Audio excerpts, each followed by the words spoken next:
I thought the big national threat to the economy was China. Then why is Donald Trump going to impose 25% tariffs, taxes on top of the cost of goods coming from Mexico and Canada, which are our North American allies, and only 10% against China? What gives? What's happening? And what will be the retaliatory impact of these countries who collectively represent 40% of American trade when Donald Trump imposes the tariffs on day one on his way in through executive order? I'm Michael Popok. You're on the Legal AF YouTube channel, and I'm at the intersection of law, politics, and the economy using some of my prior Wall Street background. Let me break it down for you. Donald Trump's threats throughout his campaign was to tax China, China, China.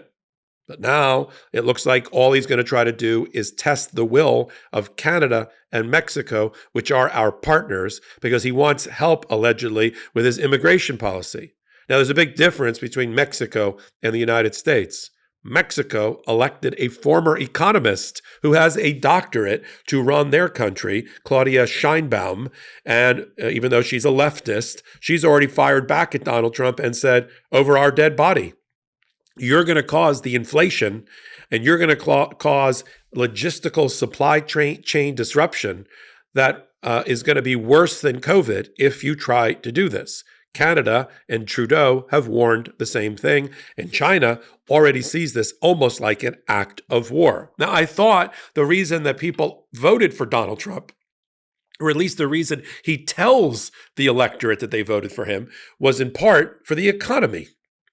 Well, when food prices, construction prices, and other things tied to China, Canada, and Mexico all go through the roof with retaliatory trade war, which is what we're going to end up having, with a 25% increase on it. It's not just going to benefit America. I know he's like, well, we're going to benefit America for America. We can't live in a global economy and replace the supply chain quick enough by cutting out and taking this kind of position, this kind of retaliation position against our major trading partners, China, Canada, and Mexico, representing, again, 40% of our trade efforts. We can't do it. We can't replace it with American-made products. Not quick enough. Everybody learned the word logistics if they didn't know it before. Supply chain logistics through COVID. The reason prices went through the roof, we had price gouging on top of it, is because there was a disruption in the supply chain and things couldn't be produced quick enough. Now, Donald Trump's going to cause an artificial disruption in the supply chain by going into a trade war. And the banks around the country and the economists around the country are wagging their finger at Donald Trump saying, you're going to tank and help tank the U.S. economy. He's going to do it in two ways. One, I already did a hot take on just recently.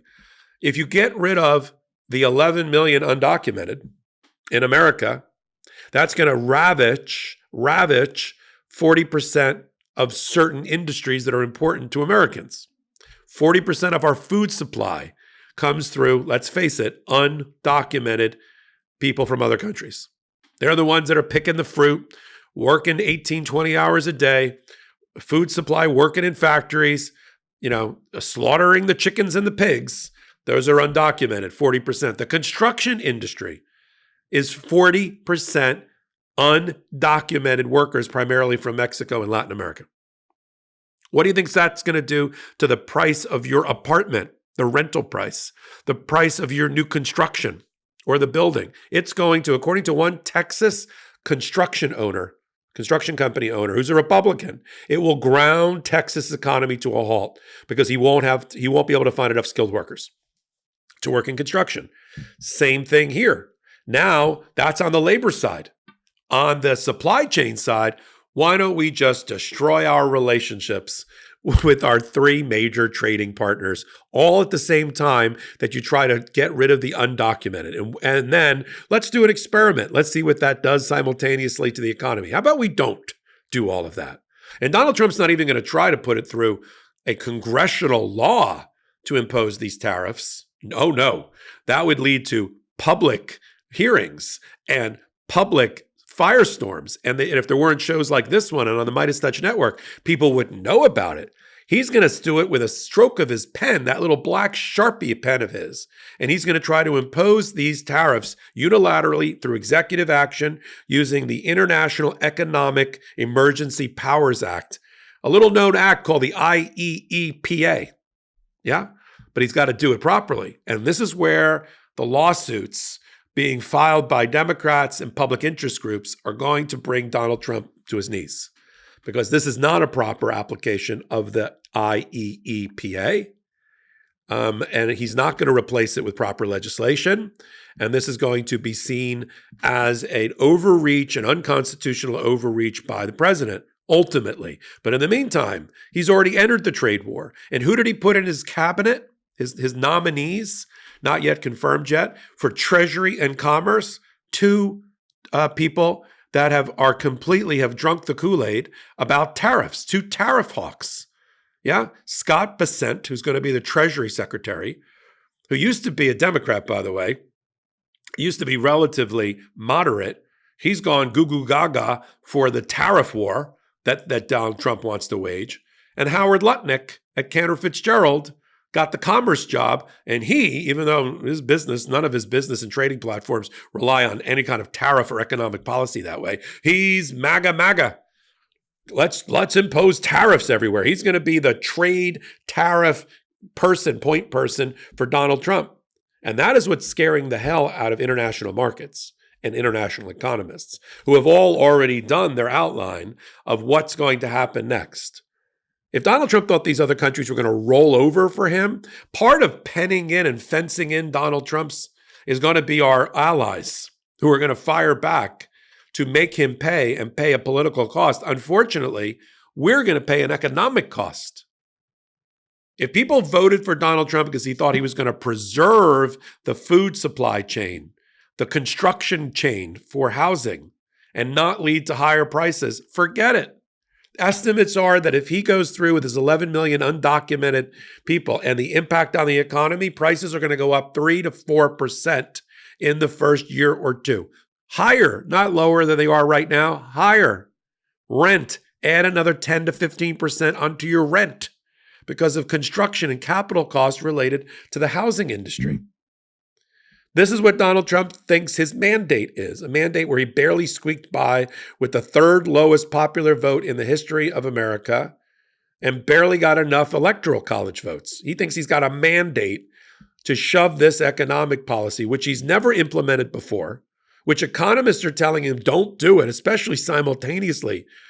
Just level the employment market, get rid of 40% in most industries of undocumented that are doing the hard jobs, the dirty jobs in places where people don't want to live in America. Do that at the same time you go into a trade war, and let's sit back and watch what happens to the economy. This ought to be good, except I'm living in the economy.